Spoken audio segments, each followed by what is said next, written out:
Hello dear. तो आप सभी जितने भी नर्सिंग के कॉम्पिटिटिव एग्ज़ाम की तैयारी कर रहे हैं, चाहे कर सकते हैं एग्ज़ाम को।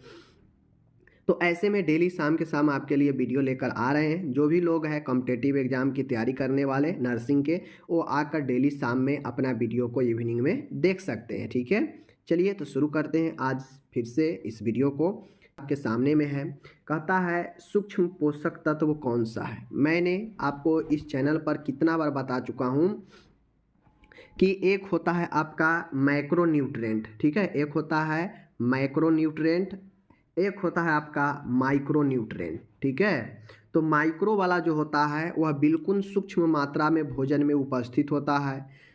मैक्रो वाला होता है जो इस माइक्रो से ज़्यादा उपस्थित होता है भोजन में। तो कहीं ना कहीं सूक्ष्म पोषक यानी माइक्रो वाला है। तो इनमें से देख लीजिए, विटामिन ऐसा है जो बहुत कम पाया जाता है फैट के तुलना में, प्रोटीन के तुलना में, कार्बोहाइड्रेट की तुलना में। ठीक है, तो इसमें से मैक्रो हो जाएगा, मैक्रो हो जाएगा ये तीनों। ठीक है, और माइक्रो हो जाएगा विटामिन यानी सूक्ष्म पोषक तत्व। माइक्रो न्यूट्रेंट जो है आपके विटामिन हो गए। ओके, आगे है प्रश्न यहाँ पे, पानी में रासायनिक कोगुलेंट्स प्रयोग कर निकाला जाता है। कहता है कि पानी में हम रासायनिक कोगुलेंट का प्रयोग करके किसको निकालते हैं, तो जीवाणु को, वायरस को, मैलापन को और रेत को। तो आपको समझ में आना चाहिए कि पानी में हम जो है पानी के जो फिल्ट्रेशन का प्रोसेस होता है उसमें एक स्टेप आपका कोगुलेशन का होता है, समझ गए, निस्यंदन का। अब इसमें होता यह है कि जो हम बाहर से कोई पदार्थ पानी में मिला देते हैं, घोल देते हैं, तो उसमें जो गंदापन होता है धीरे धीरे जो है वह कोगुलेंट के द्वारा जो है मैलापन नीचे बैठ जाता है और ऊपर पानी साफ दिखता है। तो ये मैलापन निकालने के काम में आता है। ओके, आगे हम लोग अब यहाँ पे बढ़ेंगे, आगे देखते हैं। आगे है तीसरा प्रश्न है आपके सामने आज का, स्वास्थ्य शिक्षा के लिए इस्तेमाल होने वाला एक फ्लैश कार्ड क्या है। आपको बता दें, टीवी हो गया, रेडियो हो गया, ठीक है, ब्लैक बोर्ड हो गया, फ्लैश बोर्ड हो गया, पोस्टर हो गया, समझ गए ना, ये सब स्वास्थ्य शिक्षा का एक साधन है, समझ गए। तो इसीलिए जो फ्लैश कार्ड होता है इसका साइज किस आकार का होता है, 5x12 इंच, ठीक है, 10x10 इंच, 10x12 इंच और 10x8 इंच। तो जो फ्लैश कार्ड होता है स्वास्थ्य शिक्षा के लिए वह 10x12 जो है इंच में आता है। ठीक है, चौथा प्रश्न है आपके सामने, सिर के जुओं को क्या कहा जाता है। सिर में जो जुआ हो जाता है, जिसको हम लोग जो है आम भाषा में कहते हैं सिर में जू हो जाना, उसको हम लोग क्या कहते हैं, पेडिकुलस कार्पोरिस कहते हैं, पेडिक्यूलस कैपिटिस कहते हैं, थीरस कहते हैं, एडेमिक टाइफस कहते हैं। तो सिर में जू जो होता है उसको पेडिक्यूलस कैपिटिस कहते हैं। ठीक है, क्या कहते हैं, पेडिक्यूलस कैपिटिस कहते हैं। ओके, आगे है पांचवा है, मस्तिष्क के प्रदाह को क्या कहते हैं। तो मस्तिष्क में जो इन्फ्लामेशन होता है, प्रदाह होता है, उससे हम लोग क्या कहते हैं। तो आपको पता है नेफ्राइटिस होता है नेफ्रॉन में, समझ गए, किडनी जो होता है नेफ्रॉन के इन्फ्लामेशन को हम लोग नेफ्राइटिस कहते हैं, तो ये तो होगा नहीं। मेनिंजाइटिस है, आपको पता है कि हमारा ब्रेन से लेकर और स्पाइनल को कवर कौन करता है, एक झिल्ली होता है मेनिंजिस, और वही मेनिंजिस जो है कवर करके रखता है ब्रेन से लेकर स्पाइनल को। तो उस मेनिंजिस में अगर इन्फ्लामेशन होता है कवर वाले में तो उसे मेनिंजाइटिस कहते हैं, तो ये भी नहीं होगा। अब ये जो एंसेफ्लाइटिस है, यह जो है आपका एंसेफ्लाइटिस जो होता है यह मस्तिष्क के सूजन को, प्रदाह को बताता है। तो राइट आंसर ये हो जाएगा। सिस्टाइटिस होता है, यह मूत्राशय के इन्फ्लामेशन को बताता है, समझ गए। आगे है, आगे अच्छा प्रश्न है, मेरुदंड की मध्य रेखा से बगल की ओर वक्रता को क्या कहते हैं। देखते होइएगा किसी को कुबर जो है, किसी को कुबर जो है देखते होइएगा पीठ जो है बाहर की तरफ निकला रहता है, किसी को जो है देखते होइएगा कि पीठ के बीच में जो है देखते होइएगा उसका पेट निकला रहता है, पीठ के साइड से, बैक के साइड से धंसा हुआ रहता है अंदर की तरफ। ठीक है, तो ये जो होता है ये सब जो है आपके वक्रता जो है होता है। तो मेरुदंड की मध्य रेखा मतलब बीच वाला हिस्सा में और वह बगल की ओर वक्रता टाइप से बनाए रहता है उसे स्केलियोसिस कहते हैं। यानी बीच वाला जो हिस्सा होता है और वह जो अगर वक्रता टाइप से ऐसे बनाया होता है, टेढ़ा हो गया रहता है, धंस गया रहता है अंदर बीच से, तो उसे स्कोलियोसिस कहते हैं। क्या कहते हैं? स्कोलियोसिस कहते हैं। ओके, आगे चलिए। यह एक कुनिर्माण होता है, ठीक है, यह एक कुनिर्माण होता है जिसमें मूत्र मार्ग की नलिका शीशन की निचली सतह पर खुलता है। तो ये चाइल्ड हेल्थ का क्वेश्चन है। तो देखिए, एक कुनिर्माण होता है, मूत्र मार्ग का समस्या होता है, ठीक है, जो शीशन, जो पेनिस का नली होता है, जो छिद्र होता है, वह जैसे ये पेनिस है, ठीक है, ये पेनिस है। तो पेनिस है, ये ऊपर वाला हिस्सा है और इसके नीचे वाला हिस्सा है। तो नीचे वाला यहाँ भी हो जाता है, यहाँ भी हो सकता है, नीचे भी हो सकता है। तो इससे हम लोग क्या कहते हैं? हाइपोएस्पेडियास कहते हैं। निचले सतह पर छिद्र होता है। यह जो है कॉन्जेंटल डिसऑर्डर होता है, जन्मजात रोग होता है। ओके, आगे है, माँ के स्तन में दूध बनने के लिए हार्मोन सहायता करता है। देखिए, prolactin hormone, oxytocin, thyroxine, insulin. तो देखिए, थायरोक्सिन तो होगा नहीं, इंसुलिन तो होगा नहीं। इंसुलिन मधुमेह के रोग के लिए उत्तरदायी होता है। यह जो है इंसुलिन जो है क्या करता है, आपके बॉडी में ग्लूकोज के लेवल को नियंत्रित करता है। थायरोक्सिन जो है आपके बॉडी में जो थायराइड होता है उसको नियंत्रण करता है। ऑक्सीटोसिन भी जो है आपके दूध की क्रिया में भाग लेता है। लेकिन प्रोलैक्टिन जो है माँ के स्तन में दूध बनने के लिए उपयुक्त हार्मोन होता है, प्रोलैक्टिन, ठीक है। और स्तन से दूध जो मतलब भरपूर मात्रा में निकलता है, तो जो है ऑक्सीटोसिन जो है प्रेरित करता है निकलने के लिए, ठीक है। तो ये चीज़ों को ध्यान में रखना है। आगे चलिए, आगे का प्रश्न है, कहता है यहाँ पे कि मासिक धर्म के साथ दर्द होना। देखिए, दर्द होना या कठिनाई होना, मासिक धर्म में अगर दर्द होता हो या कठिनाई होता हो तो उसे हम लोग जो है डिसमेनोरिया कहते हैं, ठीक है। क्या कहते हैं? डिसमेनोरिया का मतलब होता है कि मासिक धर्म दर्द के साथ होना, ठीक है, या कठिनाई के साथ होना, तो वह डिसमेनोरिया हो जाएगा। अब याद कैसे रखिएगा? तो D4 होता है डिफ़िकल्ट और D4 होगा आपका क्या चीज़? डिसमेनोरिया। तो ये समझ लीजिएगा, ठीक है। उसके बाद होता है एमनोरिया, होता है A फॉर अब्सेंस और A फॉर एमनोरिया। तो अगर मासिक धर्म किसी का बिल्कुल नहीं हो रहा हो, बंद हो गया हो किसी महिला का या किसी लड़की का, तो उसे एमनोरिया कहेंगे। ओके, तो ये चीज़ें आप लोग समझ गए। आगे चलते हैं। आगे है प्रश्न, कोरिएंडर गोनाडोट्रोपिन उत्पन्न होता है कहाँ से? CG, ठीक है, CG कहता है क्रोनियोनिक, ठीक है ना, कोरियोनिक गोनेडोट्रोपिन जो है हार्मोन है, यह कहाँ से उत्पन्न होता है? तो साइटोफाइब्रोब्लास्ट से होता है, थायराइड ग्रंथि से होता है, ओवरी से होता है, गर्भाशय से होता है।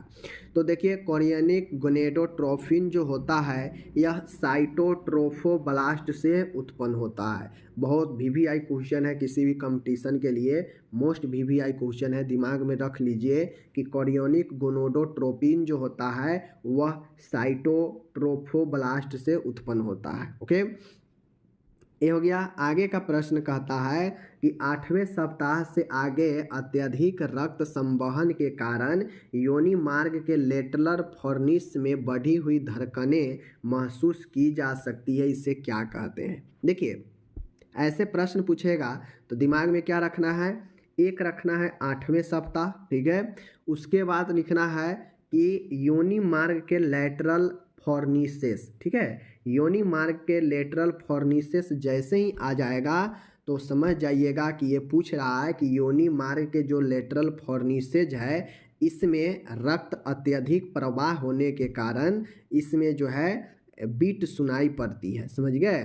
और यह कब होता है? इससे हम लोग क्या कहते हैं? तो इसे ओसियंडर चिन्ह कहते हैं। यह प्रेगनेंसी का एक साइन होता है।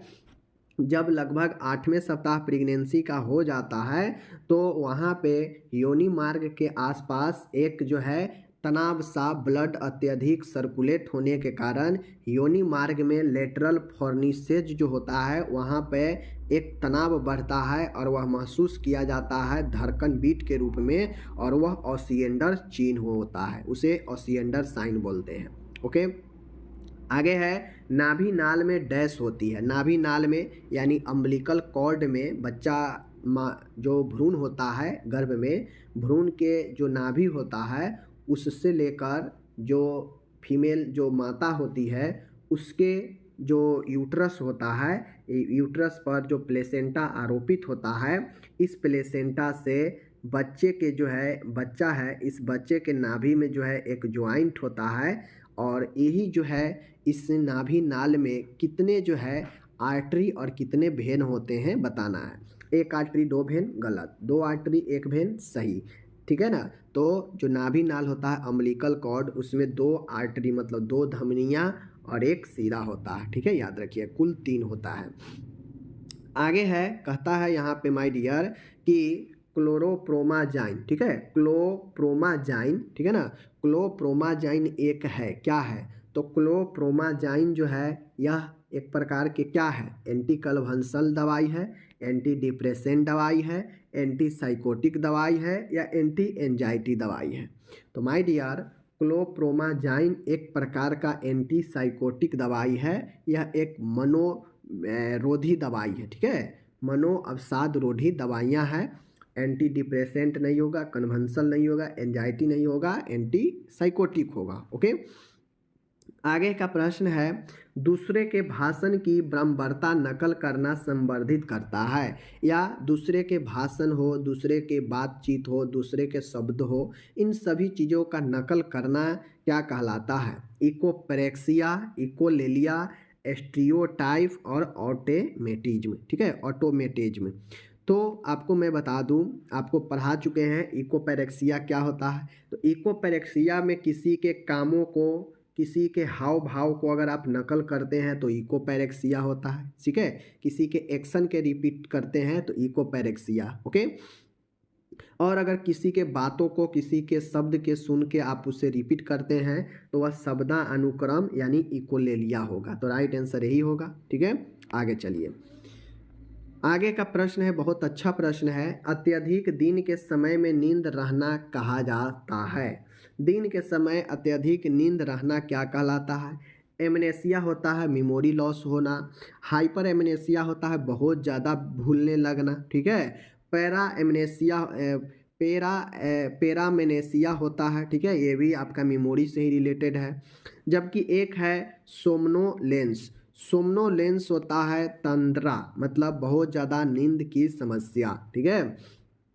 ईसीटी जो होता है, ईसीटी का सबसे कॉमन साइड इफेक्ट क्या देखने को मिलता है, दुष्प्रभाव, उल्टी होना, शरीर में दर्द यानी बॉडी एक, स्मृति लोप यानी एमनेसिया और फ्रैक्चर। तो ईसीटी के जो आम दुष्प्रभाव होते हैं वह सबसे जो ज़्यादा देखने को मिलते हैं फ्रैक्चर, ठीक है, फ्रैक्चर अस्थि भंग। ओके, और अस्थि भंग में जो है ईसीटी देना दुष्प्रभाव देता है, नहीं देना चाहिए। कंट्रा इंडेक्शन में सबसे कॉमन फ्रैक्चर होता है, ठीक है। आगे चलते हैं, आगे का प्रश्न है, यहाँ पे देख लीजिए आप लोग, प्रश्न है माय डियर कि नर्सिंग प्रक्रिया में नर्सिंग हस्तक्षेप का मतलब क्या है। नर्सिंग प्रोसेस में नर्सिंग इंटरवेंशन का क्या मतलब होता है। डाटा इकट्ठा करना, नर्सिंग निदान बनाना, वास्तविक नर्सिंग देखभाल देना, देखभाल का आकलन करना। तो नर्सिंग प्रक्रिया में नर्सिंग इंटरवेंशन मतलब हस्तक्षेप का कारण मतलब होता है कि वास्तविक नर्सिंग देखभाल देना, मतलब गिविंग एक्चुअल नर्सिंग केयर। समझ रहे हैं चीज़ों को। चलिए, आगे का प्रश्न है, उल्टी आने के आभास को क्या कहते हैं। उल्टी अगर किसी को आने वाला हो, नहीं कहते हैं जी मचलता है, उल्टी का मन हो रहा है, तो उसे क्या कहते हैं मेडिकल टर्म में, क्या हर्टबर्न कहते हैं, सीने में जलन होना, पायूरिया, नौसिया, पाइरोसिस। तो राइट आंसर होगा उल्टी में आभास होना, उल्टी का मन होना नौसिया कहलाता है, जी मचलना जिसको बोलते हैं, ठीक है।